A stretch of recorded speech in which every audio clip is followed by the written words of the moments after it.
ভাইজান পর্যবেক্ষণের ঘরে লিখবেন কি কি দেখে সমস্যা পেলেন। সেবিকাদের কাজ লিখেছেন? আপনাদের সেবিকার ইংরেজি কি জানেন?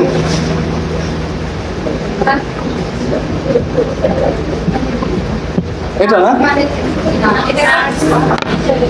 আপনারা এটা না জি জি এর পক্ষে কারা কারা, জি না এর পক্ষে কারা কারা হাত তোলেন বলেন। জি এর পক্ষে কারা কারা, জি না এর পক্ষে কারা কারা হাত তোলেন হাত তোলেন হাত তোলেন। 1 2 3 4 5 6 7 8 9। আচ্ছা জিনার পক্ষে কে? জিনার পক্ষে কি একজন? আচ্ছা নার্স হওয়ার কারণ কি? নার্স মানে কি সেবিকা? নার্স মানে সেবিকা। আচ্ছা আর আপনারা হচ্ছেন নার্স? আপনারা এটা না গো? আচ্ছা আমরা শুরু করছি। আমাদের মূলত আজকে আপনাদের প্রথম সেশনটা শুরু হচ্ছে সেবিকাদের কাজ দিয়ে। আপনাদের সেবিকাদের ইংরেজি হচ্ছে মেন্টরস, ঠিক আছে? মেন্টর। তো আমরা সাধারণত লিখি এডুকেশন মেন্টরস, শিক্ষা সেবিকা। হ্যাঁ আচ্ছা এডু একটা সিলেবল, ইডিউ ডু সিএকে টিআইএন শন, এডুকেশন বা এডুকেশন। মেন্টরস বহু বচনে মেন্টরস দিয়ে দিই, শিক্ষা সেবিকা। আপনাদের কাজ দায়িত্ব কালকে বলেছিলাম 2 ধরনের, একাডেমিক এবং প্রশাসনিক। আপনাদের কাজ আজকে একটু করে বলি। হ্যাঁ দেখা শেষ, দ্রুত লিখতে হবে। কাজ হচ্ছে আপনাদের 2 ঘন্টা পড়ানো।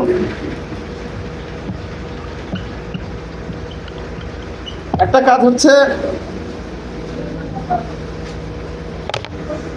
হাজিরা খাতা ঠিকঠাক করা, হাজিরা খাতা নিয়ে আসছেন আপনারা। একটা কাজ হচ্ছে মাসিক রিপোর্ট ঠিকঠাক করা। একটা কাজ হচ্ছে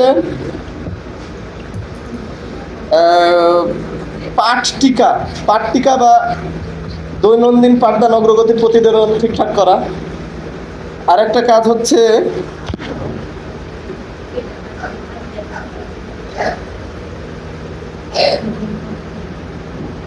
আচ্ছা আরেকটা কাজ হচ্ছে যে আপনারা যেই করবেন, কাজগুলো করবেন সেটার পরিকল্পনা করা। লেসন প্ল্যান পাঠ পরিকল্পনা করা। হ্যাঁ এটা বুঝতে পেরেছেন? 5টা জিনিস 2 ঘন্টা পড়ানো। আচ্ছা 2 ঘন্টা পড়ানো গুলো আলাদা বিষয়, এই সবগুলো হচ্ছে নথি জাতীয় কাজ। এগুলো সব নথি জাতীয় কাজ।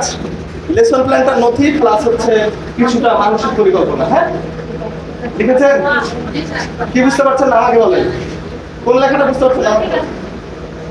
কোনো কিছু না বুঝতে পারলে দয়া করে আমাকে বলবেন। হ্যাঁ 2 ঘন্টা পড়ানো, হাজিরা খাতা ঠিকঠাক করা, মাসিক রিপোর্ট, পাঠ টিকা, লেসন প্ল্যান।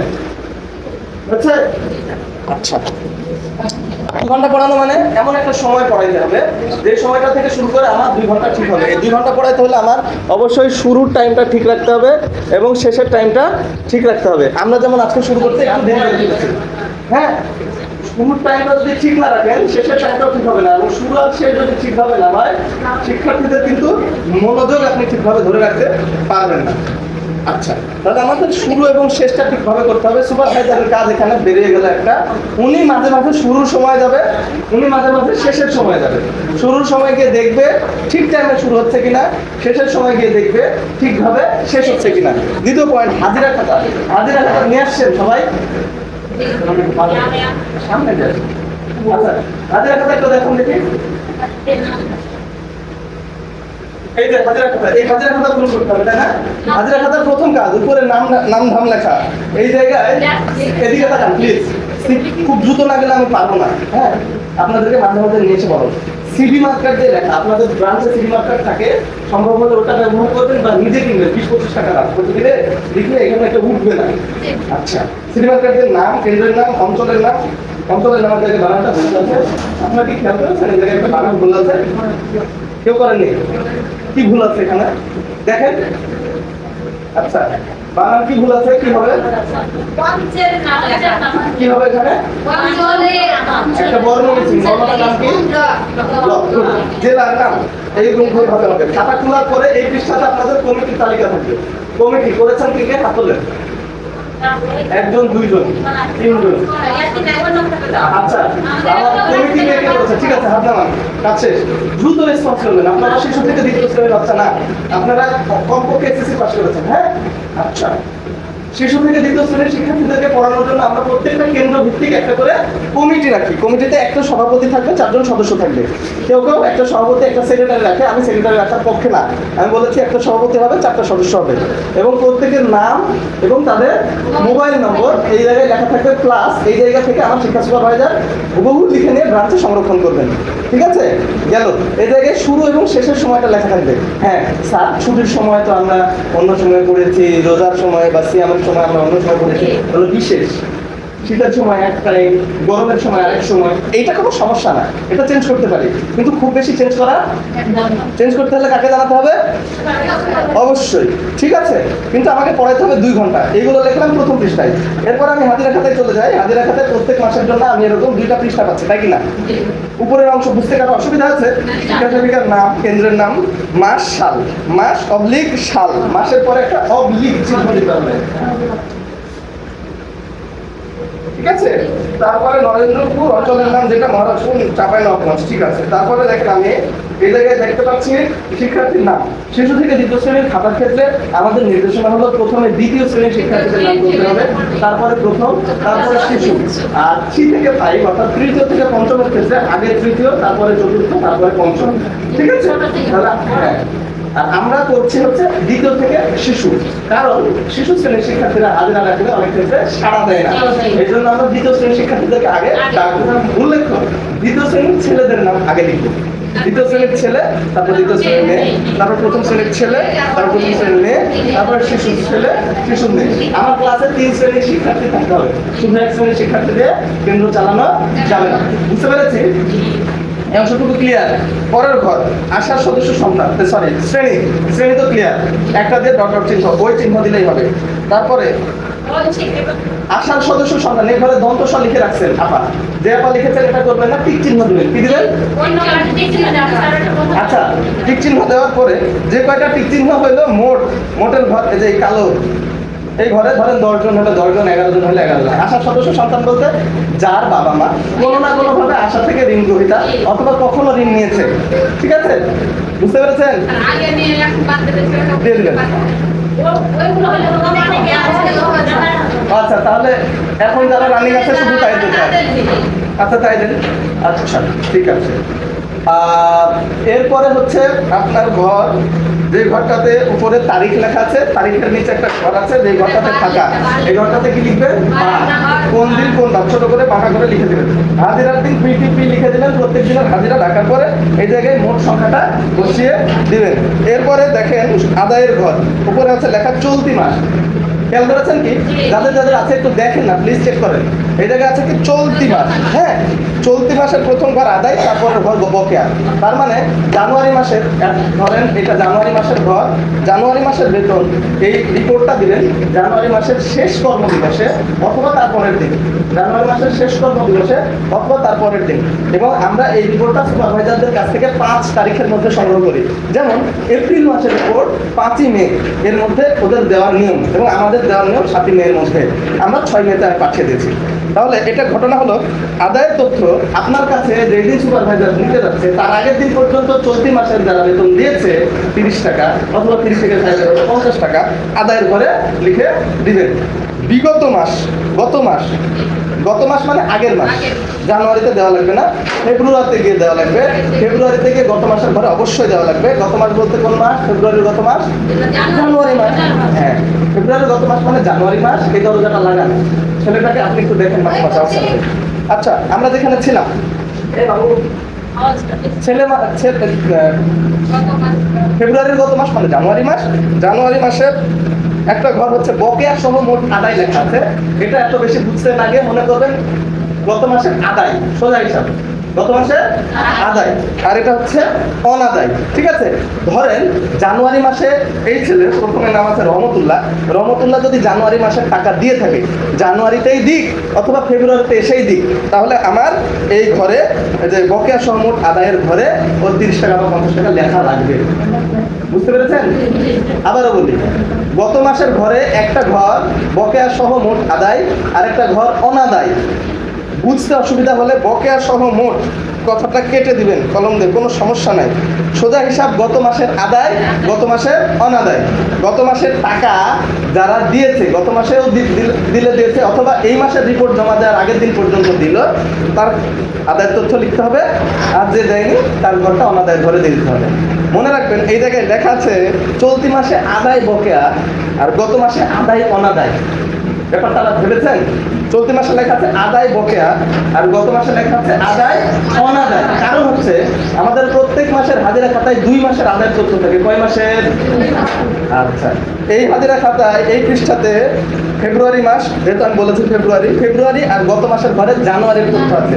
আমি যখন মার্চে চলে যাব, তাহলে কি আমি জানুয়ারি মাসের আদায়ের তথ্য দেখাতে পারবো? তাহলে আমার জানুয়ারি মাসের ওই আদায়ের ব্যাপারটা অনাদায় হয়ে গেল। মানে বকেয়া তখনই থাকে যেটা পরে আদায়ের সম্ভাবনা আছে। এই জন্য চলতি মাসের ঘরে আদায় আর বকেয়া লেখা আছে, আর গত মাসের ঘরে আদায় আর অনাদায়। বুঝতে পেরেছেন? মানে এইটা যদি অনাদায় দেখায়, পরবর্তীতে এটা যখন আদায় হয়েছে দেখাতে আমি পারবো না। ক্লিয়ার? বুঝেছেন? আপনারা প্লিজ দয়া করে এই 2টা ঘর, আদায়ের ঘর এবং গত মাসের আদায়ের ঘরটা অবশ্যই পূরণ করবেন। যে কয়জন দিয়েছে মোট সংখ্যাটা এখানে লিখে দেবেন। ক্লিয়ার? অভিভাবক সভার ঘর, অভিভাবক সভার ঘরে এখানে শুধু তারিখটা লিখলে না, গোটা মাস সহ লেখা দরকার নাই। কারণ আমরা এটা বুঝতেই পারছি যে এটা ফেব্রুয়ারি 2024 সালে। এখানে 13 লেখা মানে আমি বলছি 13 ফেব্রুয়ারি 2024। এই জায়গায় ছোট্ট করে শুধু সময়টা দেবো। কয়টাই অভিভাবক সভা আয়োজন করেছি? 2টা হলে 2টা, 3টাই হলে 3টা, একটাই হলে একটা। ঠিক আছে? সময়টা একটু ছোট করে ডান পাশে একটু লিখে দেবো। হ্যাঁ, বুঝলেননি? অভিভাবক সভা অনুষ্ঠিত হবে, অভিভাবক সভার সময়টা এখানে ছোট করে লিখে দেবেন ডান পাশে। ক্লিয়ার? এরপর এই জায়গায় যতজন অভিভাবক আসবে, যে কয়জন অভিভাবক আসবেন তাদের প্রত্যেকের কয়টা করে সাক্ষ্য নেবেন? যদি একজন অভিভাবকের 2টা সন্তান পড়ে, 3টা সন্তান পড়ে, তাহলে এক জায়গায় নেবেন, এক জায়গায় নেবেন। আরেক জায়গায় টিক চিহ্ন দিয়ে ওই উপরের শিক্ষার্থীর রোল নাম্বারটা লিখে দেবেন, অথবা যে কোনো ভাবে বোঝাবেন যে এটা উপরে। আমরা কি করবো, যে স্বাক্ষরগুলো আছে স্বাক্ষরগুলো গুনে মানে হিসাব করবো যে আসলে কতজন এসেছিল। জি, তো দেখা গেল একই নামে 2-3 জন অভিভাবক থাকতে পারে, আবার একই অভিভাবক 2-3 জন সন্তানের থাকতে পারে। একই নামে 2-3 জন অভিভাবক থাকলে তাদের স্বাক্ষর নিবে, আমরা ওই স্বাক্ষরগুলোই গুনবো। কিন্তু একই স্বাক্ষর 2-3 জায়গায় আছে, তখন গুনলে মাথাতে হিসাবে গরমিল লেগে যায়। কারণ আপনাদের হিসাবের পরে সেই হিসাবটা রিচেক দেয় আবু সালে, এডুকেশন সুপারভাইজার। মাঝে মাঝে আমি যদি আসি, সেটা আমি আবার চেক দিই। আপনাদের কেন্দ্রে যাদের গেছি দেখেছেন, আপনাদের কেন্দ্রে যাওয়ার সময় আমি রিপোর্ট হাতে করে নিয়ে যাই, লক্ষ্য করেছেন কিনা, মিলিয়ে দেখার চেষ্টা করেছি। তো এইরকমভাবে আমি যেহেতু করি, সেজন্য গুনতে অসুবিধা হওয়ার খাতিরে আপনারা কোনোভাবেই একজন অভিভাবকের 2 জায়গায় স্বাক্ষর নেবেন না। ক্লিয়ার? নিচের জায়গা হচ্ছে পরিদর্শনকারীদের মন্তব্য। একটা থাকে শিক্ষা সুপারভাইজারের, আর একটা ঘর থাকে কর্মকর্তা। কর্মকর্তার ঘরে ম্যানেজার সহ অন্যান্য জন, যেমন আমরা education officer, senior education officer, তারপরে আরএম, বিএম মানে ম্যানেজার, ডিএম স্যার, ওনারা এসে লিখবে। আর শিক্ষা সুপারভাইজার তো আপনাদের ঘরের লোক, মাঝে মাঝে যাবেন, ওনারা লিখবেন। এডুকেশন সুপারভাইজার পর্যবেক্ষণের ঘরে লিখবেন কি কি দেখে সমস্যা পেলেন। পর্যবেক্ষণের ঘরে লিখবেন জাস্ট সমস্যা, এই জিনিসটা পেয়েছি, এই সমস্যা। সমস্যা কয় ধরনের দেখেন উনি দেখেন তিন ধরনের সমস্যা। প্রথম সমস্যা হচ্ছে ওই যে একাডেমিক সমস্যা, আরেকটা সমস্যা হচ্ছে প্রশাসনিক সমস্যা। প্রশাসনিক সমস্যা কি আপনি সঠিক সময় শুরু করলেন কিনা, সঠিক সময় শেষ করলেন কিনা, হাজিরা ঠিকভাবে রাখছেন কিনা, ইউ আকৃতিতে বসিয়েছেন কিনা। ইউ আকৃতিতে বসানো মানে হচ্ছে ডানের শিশু বাংলা মান, ডানের শিশু বাংলা মান পেছনে ঢুকবে, ডানের শিশু বাংলা মান পেছনে ঢুকবে। মাথাতে যারা ছোট তারা সামনে থাকবে, মাথাতে যারা লম্বা তারা পেছনে থাকবে। বসানো ঠিক, বসানোর পরে হচ্ছে শিক্ষার্থীদের সঠিক সময় শুরু করতে পারছে কিনা, সঠিক সময় শেষ হচ্ছে কিনা, এবং শিক্ষার্থীদেরকে পড়াচ্ছে কিনা, বাংলা ইংরেজি সবগুলোই পড়াচ্ছে কিনা। মাল্টিগ্রেডেড পদ্ধতি, অর্থাৎ কাউকে কাউকে পড়া দেওয়া, কাউকে কাউকে পড়া নেওয়া, কারো কারো লেখা দেওয়া, একই সাথে সবাইকে ব্যস্ত রাখতে পারছেন কিনা, বাংলা বানান করে পড়াচ্ছেন কিনা, শিক্ষার্থীরা বানান করে পড়তে পারছে কিনা, উচ্চারণ ঠিকভাবে করতে পারছে কিনা, এই সমস্ত কিছু দেখবে। কখনো এরকমও দেখবে যে কেন্দ্রের পাশে খুব মশা আছে কিনা, কেন্দ্রের পাশে পরিবেশটা কেমন, এই যে আওয়াজ হচ্ছে সেদিকার কোনো ব্যবস্থা নিয়েছেন কিনা, শিক্ষার্থীরা এসে কাদাতে ভপভপ করে আছাড় খাচ্ছে, এই ব্যাপারটা দেখি না, মানে কেন্দ্রের পরিবেশ দেখবে। আপনারা জানেন কিনা শিক্ষা সেবিকাদের প্রত্যেক মাসে রিপোর্টের সাথে শিক্ষা সুপারভাইজার দুই ধরনের তথ্য দেয়। একটা হচ্ছে শিক্ষা সেবিকার মান, একটা হচ্ছে শিক্ষা কেন্দ্রের মান। শিক্ষা সেবিকার মান তিন ধরনের থাকে, মোটামুটি ভালো, খুব ভালো। শিক্ষা কেন্দ্রের মান তিন ধরনের থাকে, মোটামুটি ভালো, খুব ভালো। মোটামুটি মানে সি গ্রেড, ভালো মানে বি গ্রেড, আর খুব ভালো মানে এ গ্রেড। বুঝতে পেরেছেন? ওনারা এগুলো দেখে দেওয়ার নিয়ম, এতদিন ধরে কিভাবে দেয় জানি না, তবে এরপরে জিজ্ঞাসা করা হবে। ঠিক আছে? তাহলে আপনাদের সবার চেষ্টা করতে হবে, আমাদের কোন গ্রেডে যাওয়ার চেষ্টা করতে হবে? খুব ভালো এই গ্রেডে যাওয়ার চেষ্টা করতে হবে, তাই না? আচ্ছা, খুব ভালো গ্রেডে যাওয়ার চেষ্টা করবে। শিক্ষা সেবিকার মানও আমাদের বানাতে হবে, কারণ এই জিনিসগুলো যদি আমরা ঠিক রাখি, এই জিনিসগুলোর কথা বললাম, তাহলে আপনাদের মান ভালো হবে। কেন্দ্রের মান যদি আওয়াজ টাওয়াজ হলে ভালোভাবে দেখাশোনা করে রাখা, তারপরে শিক্ষার্থীরা যারা নিরাপদ পানি পান করতে পারে এরকম একটা ব্যবস্থা করা, নিজ তাগিদে হয়তো একটা কলসে, মাটির কলসে বা ভালো পাত্রে পানির ব্যবস্থা রাখলেন, একটা গ্লাস রাখলেন, স্যান্ডেলগুলো গুছিয়ে রাখা, ফ্যান দিতে না পারলেও পাখা বা কাগজের হার্ড বোর্ডের ব্যবস্থা রাখা, এগুলো রাখলে কি হয় শিক্ষার্থীদের একটু সুবিধা হয়, উপকার হয়। আচ্ছা, তাহলে এই সমস্যাগুলো ওনারা দেখবেন, সমস্যার সমাধানের উপায়গুলো এই জায়গায় লিখবেন। সোজা হিসাব একটাতে সমস্যা আর একটাতে সমাধান। সেম কাজটা ম্যানেজার, সেম কাজটা আরএন, সেম কাজটা আমরা যেটা করি, পর্যবেক্ষণে আমরা সমস্যাটা লিখি আর সমাধানের উপায়টা করণীয় পদক্ষেপটা আমরা লিখে দিই, এভাবে স্বাক্ষর করি। আপনাদের কাজ হচ্ছে এই স্বাক্ষরের ডেটটা আপনাদের ওই মাসিক রিপোর্টে লেখা। রিপোর্ট কেউ কি নিয়ে আসছেন? একদম রিপোর্টটা একটু দেখান। হাজিরা খাতা নিয়ে আর কারো কি কোনো সমস্যা আছে? আমার মনে হয় হাজিরা খাতা বোঝানো শেষ, এটারও ভিডিও আছে। দ্বিতীয় কাজ মাসিক রিপোর্ট, প্লিজ তাড়াতাড়ি দেন, আমাদের অংশ অনেক আছে। আচ্ছা, এটাও লাগবে, সরি। মাসিক রিপোর্ট কেউ নিয়ে আসেন? নেই? আচ্ছা, এই যে মাসিক রিপোর্ট আর হাজিরা খাতা মনে রাখবেন, এইটা হচ্ছে মূল। আপনারা একজন শিক্ষা সেবিকা এই জিনিসটা যেটা করেন, এটাই প্রধান তথ্য, দলিল। এইটা ঠিক রাখবেন দয়া করে, এইটা দেখে এটা করবেন। আমরা অনেক ক্ষেত্রে দেখি এইটা ঠিক আছে, এটা ভুল আছে, সমস্যা, এটা ঠিক করবেন, এটার সাথে এটা মিলাবেন। এটা মিলানোর জন্য উপরের তথ্য, এটার তথ্য সেম।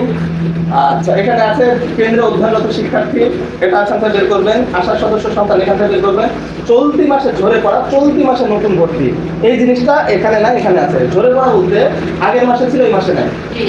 ঝরে পড়া বলতে আগের মাসে ছিল, এই মাসে নাই। নতুন ভর্তি বলতে আগের মাসে ছিল না, এই মাসে আছে। ক্লিয়ার? আর কোনো সমস্যা আছে? নাই। আদায়ের তথ্য নিয়ে এর আগে কথা বলে ফেলেছি। আমাদের এখানে প্রতিদিনকার হাজিরার তথ্য প্রতিদিন দিলাম। অভিভাবক সভা অনুষ্ঠিত হলে এতে তারিখ দিবেন, কতটার সময় হয়েছে, কতটার সময় দিবেন, উপস্থিত অভিভাবক সংখ্যা গুণে এখানে মোট দিয়েছেন, এখানে দিবেন। এটা কিন্তু নিয়ে যে আমরা এটার সাথে হাজিরা খাতার সাথে মিলাবো। এরপরের ঘর আছে হচ্ছে চলতি মাসের আদায়ের তথ্য, আদায়যোগ্য শিক্ষার্থীর সংখ্যা। এই ঘরটা বোঝাবে আদায়যোগ্য শিক্ষার্থীর সংখ্যা। ধরেন আদায়যোগ্য শিক্ষার্থীর সংখ্যা, আপনার মোট শিক্ষার্থী যতজন, কতজনই আদায়যোগ্য? 30 জন হলে 30 জন, 40 জন হলে 40 জন। তাহলে 30 জনের ভাতার পরিমাণ কত হবে? 30 জন হলে 900 টাকা, 40 জন হলে 1200 টাকা। এটা মোট টাকায়। এখন দিয়েছে কতজন? 28 জন দিয়েছে বা 29 জন দিয়েছে, তাদের কত টাকা বকে আছে, কত টাকা? বুঝতে পেরেছেন? ঠিক আছে? আদায়যোগ্য হচ্ছে যতজন শিক্ষার্থী গুণ 30। হ্যাঁ, আর আদায়কৃত মানে যে কয়জন দিয়েছে, আর বকেয়া মানে যে কয়জন দেয়নি। তারপরের ঘরটা হচ্ছে গত মাস। গত মাসের ঘরে ঠিক এই হাজিরা খাতা দেখে যে কয়জন গত মাসের দিয়েছে এখানে দেখালেন, সে কয়জন আদায় দেখাবেন, যে কয়জন দেয়নি সে কয়জন অনাদায় দেখাবেন। হ্যাঁ, এরপরে পাঠদান অগ্রগতির প্রতিবেদন। এই জিনিসটার সাথে আপনাদের পাঠ টিকার মিল আছে। পাঠ টিকা বলতে আপনাদেরকে আজকে যেরকম খাতা দেওয়া হলো, আমাদের শ্রেণীদের এইরকম খাতাতে প্রত্যেক দিন পাঠদান অগ্রগতির প্রতিবেদনে যেরকম ছক আছে এইরকম ছক 18 বা 20টা আগে করে ফেলবেন খাতায়, এইরকম ছক। আর একটা ঘর ডানে ফাঁকা রাখার চেষ্টা করবেন, ঠিক আছে? ধরেন আজকে যে খাতাটা দিয়েছে এই খাতাটা যদি সাদা খাতা দিত তাহলে চৌড়া ভাবে এই খাতাটা যদি চৌড়া ভাবে এরকম করতাম তাহলে এখানে হয়তো একটা তারিখ দিতাম উপরে, এখানে লিখতাম বাংলা, 4 বার পর্যন্ত বাংলা, তারপরে এখানে পর্যন্ত ইংরেজি, এখানে পর্যন্ত গণিত, এখানে 60 বা মন্তব্য, শিশু 1 2 সব করে ফেললাম, ঠিক আছে? শিশু শ্রেণীতে আমি যা পড়িয়েছি ওই বিষয়টা লিখবো ছোট করে এই খাতাতে, যে বিষয়টা পড়িয়েছি ওই বিষয়টা শিরোনাম, চার্ট পড়ালে চার্ট, সংখ্যা লেখালে সংখ্যা, তারপরে হচ্ছে যোগ লেখা সেখানে যোগ, যে জিনিসটা পড়িয়েছে ওইটা। আর ব্র্যাকেটে লিখবো হচ্ছে কি পড়িয়েছি, ব্র্যাকেটে লিখবো হচ্ছে কোথা থেকে পড়িয়েছি। এমনিতে লিখবো কি পড়িয়েছি, ব্র্যাকেটে লিখবো হচ্ছে কোথা থেকে পড়িয়েছি, ঠিক আছে? আমরা পাঠ টিকার সাথে হাজিরা মাসিক রিপোর্টের ওটা মিলাচ্ছি, হ্যাঁ? পাঠ টিকায় আমরা এই যে এরকম একটা ছক দিয়ে দিব। ধরেন এটা শিশু 1 2, এটা বাং, এটা ইং, এটা গণিত।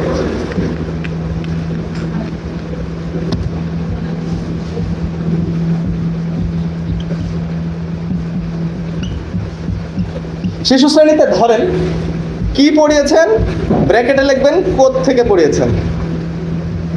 ধরেন শিশু শ্রেণীতে পড়িয়েছেন হচ্ছে ক থেকে ছ পর্যন্ত, এটা 4 থেকে পড়িয়েছেন, ব্র্যাকেটে লিখে দেবেন।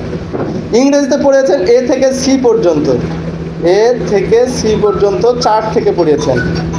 গণিতে পড়িয়েছেন 1 থেকে 3 পর্যন্ত, 4 থেকে পড়িয়েছেন।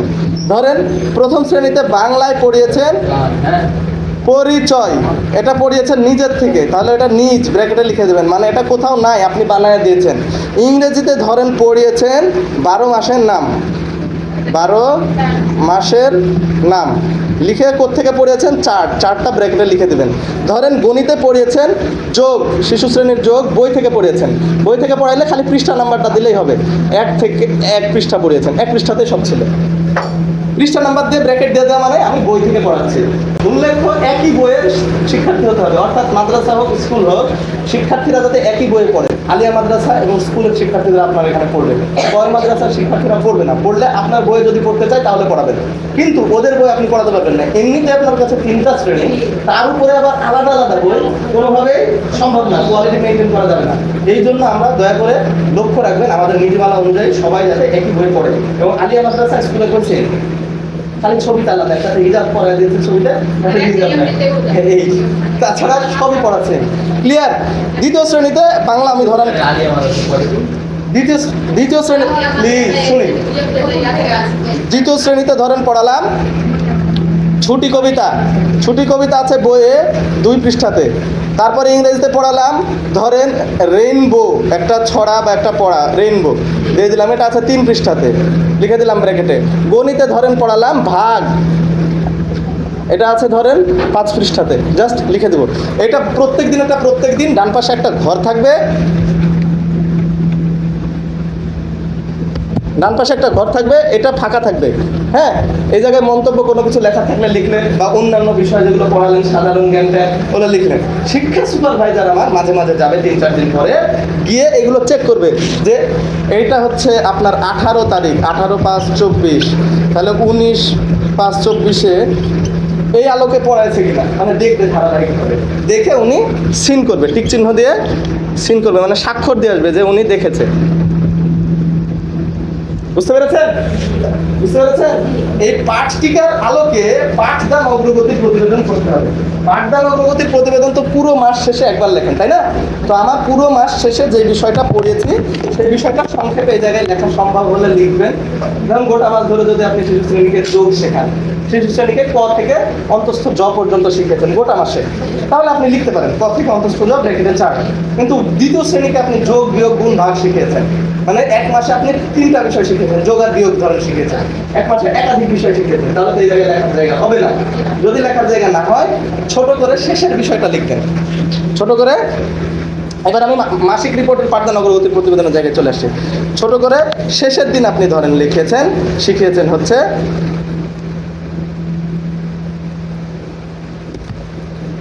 বাংলাতে ধরেন শেষের দিন পড়িয়েছেন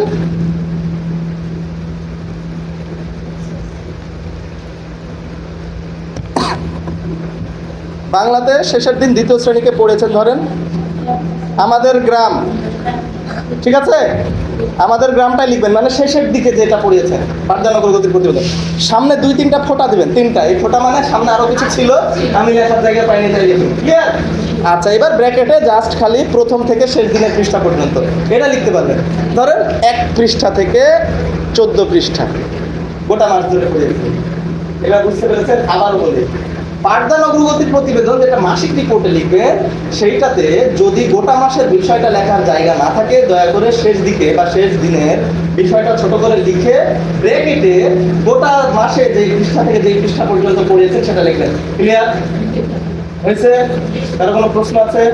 যদি প্রশ্ন না থাকে দয়া করে আমি এই অংশটা শেষ করি। আচ্ছা, আমরা পাঠদান অগ্রগতির প্রতিবেদন এবং মাসিক রিপোর্ট আর পাট্টিকাটাও বুঝে ফেলেছি। হ্যাঁ, পাঠদান অগ্রগতির প্রতিবেদনই পাঠ দিয়ে আমি যদি খাতাতে লিখি পাট্টিকা হয়ে যাচ্ছে, আর ওটা দেখে আমি এখানে বলে পাঠদান অগ্রগতির প্রতিবেদন হয়ে যাচ্ছে। এগুলো আপনাদের সব লেখার কাজ এতক্ষণ ধরে দেখাচ্ছি। হ্যাঁ, এগুলো কিন্তু করতে হবে।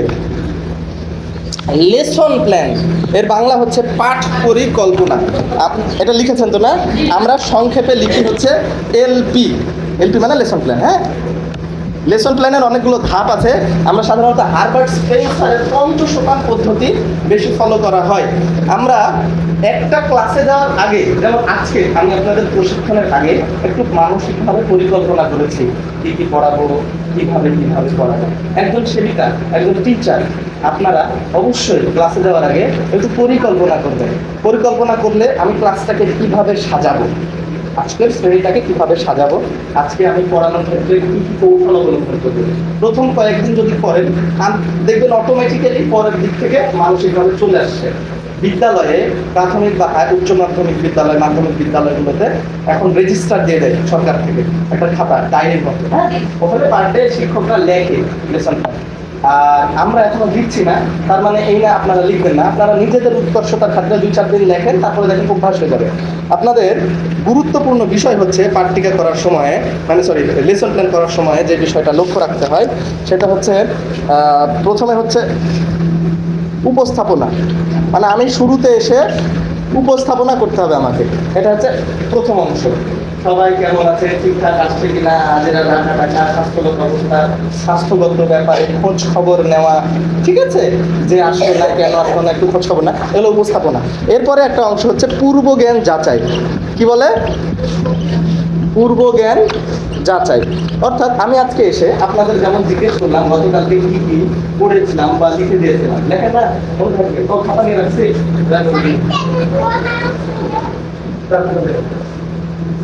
পরের অংশ হচ্ছে পূর্ব জ্ঞান যাচাই। আমি গতকালকে কি পড়িয়েছি বিষয়টা অল্প একটু করে বলার চেষ্টা করা। হ্যাঁ, তারপরে হচ্ছে পাঠ উপস্থাপনা।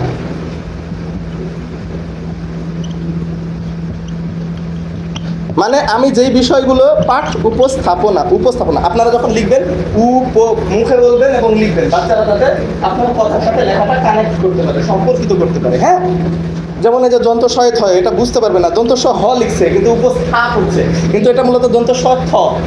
হ্যাঁ, এইভাবে লেখে আর কি।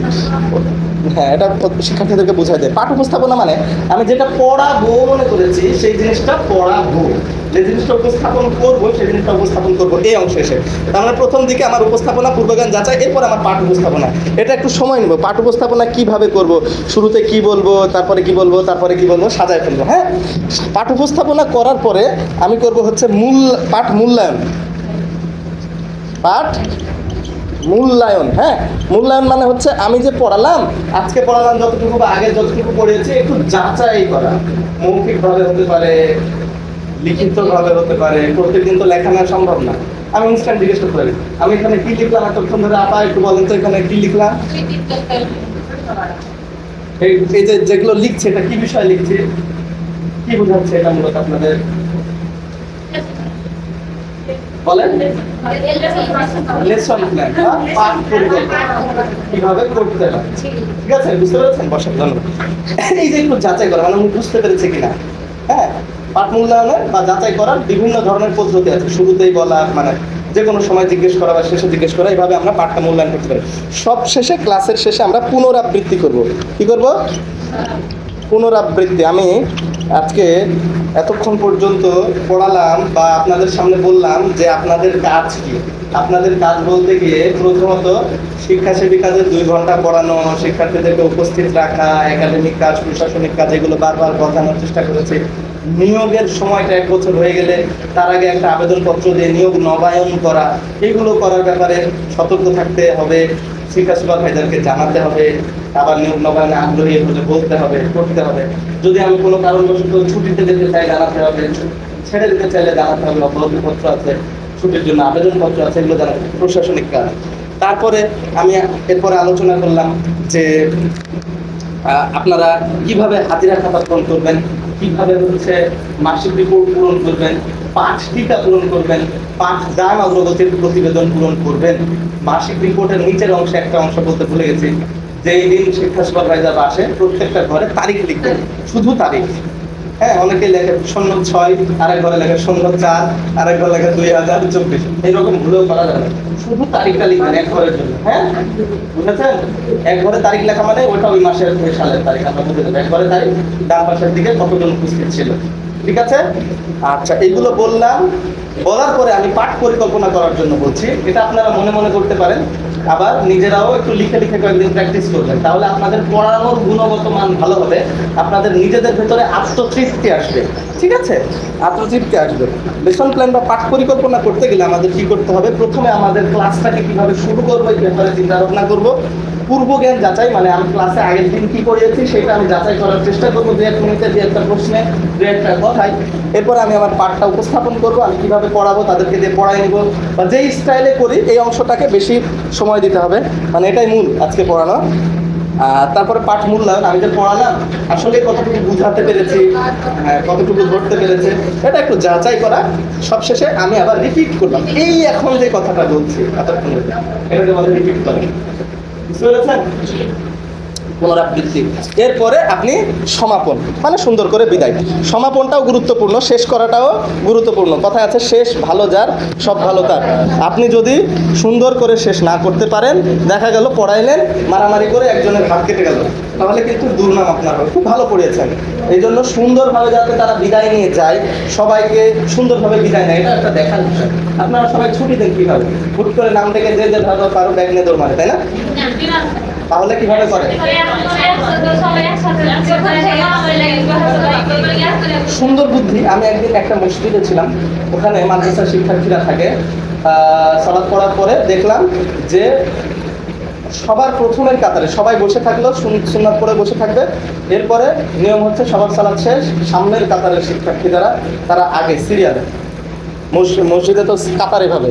হ্যাঁ, আমি বসে আছি, এই দিক থেকে এক ব্যাচ, এই দিক থেকে এক ব্যাচ, এভাবে আস্তে আস্তে একজনের পিছনে একজন, একজনের পিছনে একজন করে প্রথম কাতার ফাঁকা হলো, তারপরে দ্বিতীয় কাতার, তারপরে তৃতীয় কাতার, তারপর চতুর্থ কাতার, একজনের পিছনে একজন করে।